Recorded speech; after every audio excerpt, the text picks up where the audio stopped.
GTS 시청자 여러분, 주님의 이름으로 축복합니다. 저는 진흥교회를 섬기고 있는 박충건 목사입니다. 이 시간에는 복음의 정체성이라는 주제로 은혜 나누고자 합니다. 우리가 아직 죄인 되었을 때에 그리스도께서 우리를 위하여 죽으심으로 하나님께서 우리에 대한 자기의 사랑을 확증하셨느니라. 무례한 기독교라는 책이 있습니다. 이 책의 저자는 기독교가 세상에서 무례한 집단이 될 수 있음을 이야기합니다. 왜 기독교가 세상에서 무례한 집단이 될 수 있다고 할까요? 기독교, 즉 교회가 세상에 있는 예수님을 믿지 않는 분들을 존중하는 태도를 취해야 하는데 그렇지 않다는 겁니다. 기독교가 때로는 세상으로부터 배우려는 자세를 가져야 되는데 그렇지 않고 기독교는 세상을 가르치려고만 한다는 것입니다.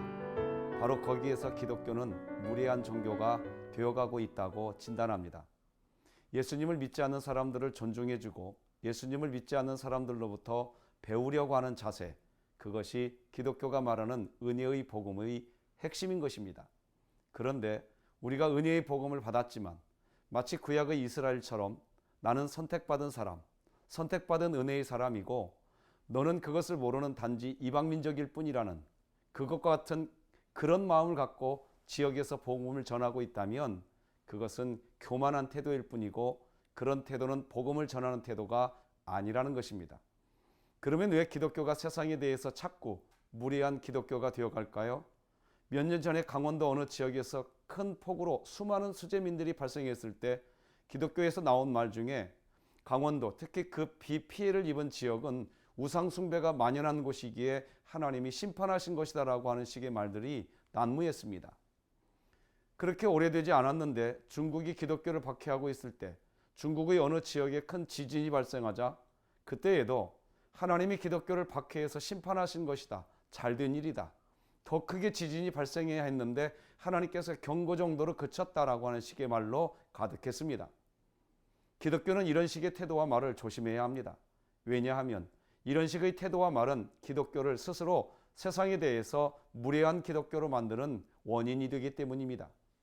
물론 왜 이렇게 이야기하는지를 모르는 바 아닙니다. 죄에 대해서 심판하시는 하나님, 징계하시는 하나님을 이야기하시려는 마음을 충분히 이해합니다. 하지만 기억해야 합니다.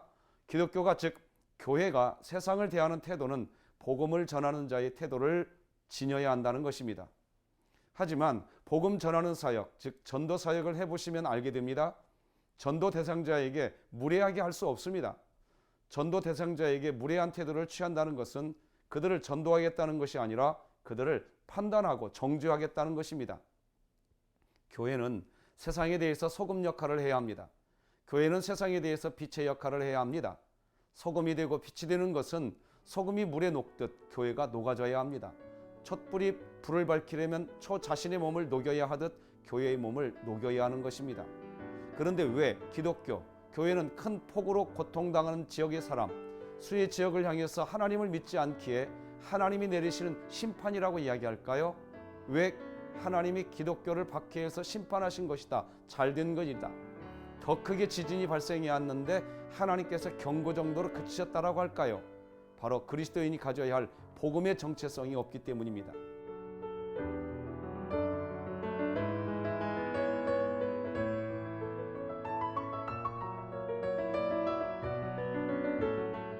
복음이 무엇입니까?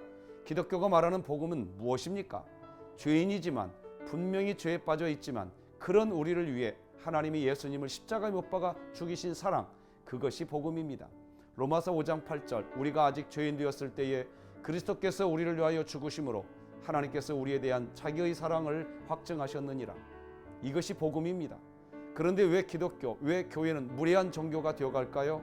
신앙생활을 한다고 하면서 오랜 시간 교회 출석을 하지만 그리스도인이 가져야 할 복음의 정체성이 없거나 부족하기 때문입니다.